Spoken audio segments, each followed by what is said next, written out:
RRB एनटीपीएससी railway exam में जो common question ये पूछे ही जा रहे हैं हर बार, वो मैं आपको डिस्कस करके बताऊंगा। ठीक है, इन क्वेश्चनों का शॉर्ट ट्रिक भी है और प्रॉपर कॉन्सेप्ट भी है। मैं दोनों चीज़ें आपको मैं समझाऊंगा। ठीक है, सो सबसे पहले एचसीएफ जिसे हिंदी में मौसफा बोला जाता है, उसका मतलब क्या होता है। क्वेश्चन पे चलो अभी हम आएंगे, लेकिन कॉन्सेप्ट को जानना बहुत ज़रूरी है। अगर आपका कॉन्सेप्ट एक बार स्ट्रांग हो जाता है ना, तो आपके लिए चीज़ें मैटर नहीं करती। क्वेश्चन कहीं से पूछे आप आराम से कर सकते हैं। मौशपा जिसे हिंदी में बोला जाता है महत्तम समापवर्त है। ठीक है ना, और एचसीएफ का होता है हाईएस्ट कॉमन फैक्टर। सो देखिए, अगर मैं आपके पास कोई दो नंबर ले लेता हूँ, एक 4 ले लिया और एक मैंने 12 ले लिया। हमें एक ऐसा नंबर लेना है, छोटे से छोटा नंबर लेना है, जो इसको भी डिवाइड कर दे और इसको भी डिवाइड कर दे। डिवाइड का मतलब भागा दे दे। ठीक है, सो पता तो चल जाएगा। गुणनखंड अब करोगे तो देखो, 2 दूनी 4, 2 एक कम 2, ऐसे 12 यहाँ लिखोगे। 2 छंग 12, 2 तियाँ 6, 3 एक कम 3। एक तब तक नहीं है, तब तक लिखते हैं। 4 को लिख सकता हूँ मैं 2 की पावर 2 लिख सकता हूँ, और इसको मैं लिख सकता हूँ 12 को लिख सकता हूँ क्या, 2 की पावर 2 गुणा 3। ठीक है, सो हमें क्या निकालना है, एचसीएफ निकालना है इसका। वो नंबर जो इन दोनों नंबर्स को क्या कर दे, डिवाइड कर दे, एचसीएफ होता है। ठीक है, सो देखो वो नंबर देखो दोनों में होना चाहिए, दोनों में। तो एचसीएफ क्या हो जाएगा इसका, अगर इसका एचसीएफ मौशपा निकालोगे 4 का और 12 का, तो वो नंबर क्या होगा, 4 होगा। देखो 2 छंग 12, 2 तियाँ 6, 3 एक कम 3।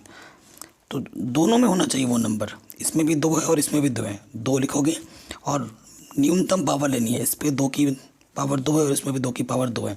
तो 2 की न्यूनतम पावर यहाँ 2 ही है। तो 2 की पावर 2 का मतलब 2 गुणा 2 यानी कि 4। अगर अगर मान लेते इफ़ अगर यहाँ पर ऐसा लिखा होता 2 की घात 3 और इधर लिखा होता 2 की घात 2, तो मेरा एचसीएफ क्या लेते हैं, मैं 2 की घात 2 लेता। जो न्यूनतम पावर है उसे लिया जाता है, और वो चीज़ दोनों में होनी चाहिए। 3 इसमें है, 3 इसमें नहीं है, तो हम नहीं लेंगे। ठीक है, तो ये एचसीएफ होता है हमारा, छोटे से छोटा नंबर जो दोनों के पहाड़ों को भाग देने पर पूरा पूरा डिवाइड कर देगा। वो नंबर क्या होगा, 4 के पहाड़े में 4 दें, 4 के पहाड़े में 12 भी आते हैं। ठीक है, ये हो गया। अब क्वेश्चन में आ जाओ। इस क्वेश्चन में देखो, इस क्वेश्चन का अगर मैं आंसर बताना चाहूँ, शॉर्ट ट्रिक, एकदम शॉर्ट ट्रिक में अगर आप जाना चाहो, सो देखो यहाँ पर एक संख्या है ए की पावर m माइनस 1 के रूप में, और यहाँ है ए की पावर n माइनस 1 के रूप में।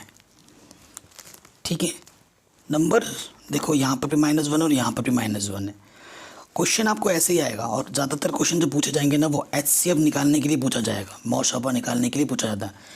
एलसीएम निकालने के लिए बहुत चांसेस कम होते हैं। ठीक है, ना के बराबर चांसेस हैं। तो यही क्वेश्चन ज़्यादा रिपीटेड होते हैं। अब इसका एक ट्रिक है।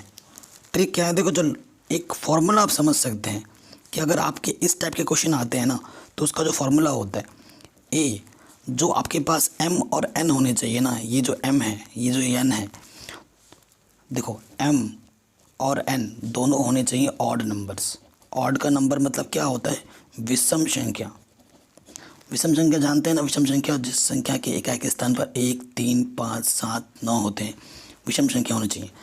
m और n अगर आपकी विषम संख्या है और इस रूप में दो संख्या आपको दे रखा है, और उसका आपको एचसीएफ निकालने के लिए बोला जाएगा, तो इसका जो आंसर होगा ना, शॉर्ट में फॉर्मूला लिख लीजिएगा एचसीएफ।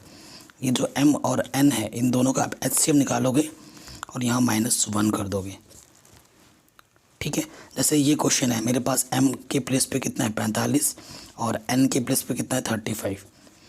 ठीक है, तो m और n का आंसर निकालोगे तो देखो, मैं 45 को लिख सकता हूँ 9 पंजे 45, और 35 को लिख सकता हूँ मैं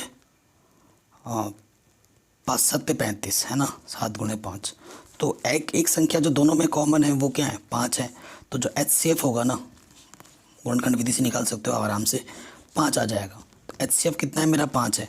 तो जो आंसर होगा ए की पावर में, ए कितना है मेरे पास, 3 है। देखो फिक्स है नंबर 3।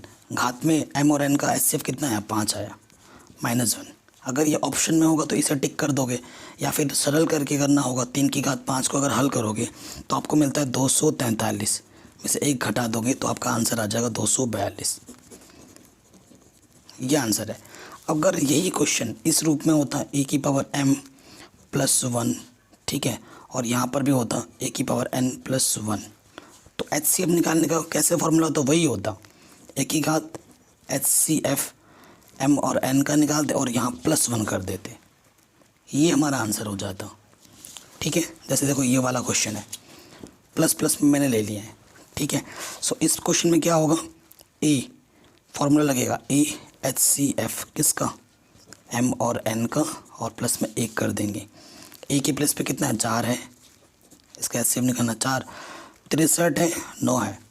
देखो 63 को मैं लिख सकता हूँ 9 सत्ते 63, ठीक है, और 45 को मैं लिख सकता हूँ 9 पंजे 45, तो 9 9 एच सी एफ क्या आ जाएगा 9, तो ये आ गया। इन दोनों का एच सी एफ कितना आ जाएगा, 63 और 45 विषम संख्या हैं, ऑड नंबर्स हैं, तभी ये फॉर्मूला मैं लगा पा रहा हूँ, अन्यथा नहीं लगा पाता, अदरवाइज़ लगता ही नहीं।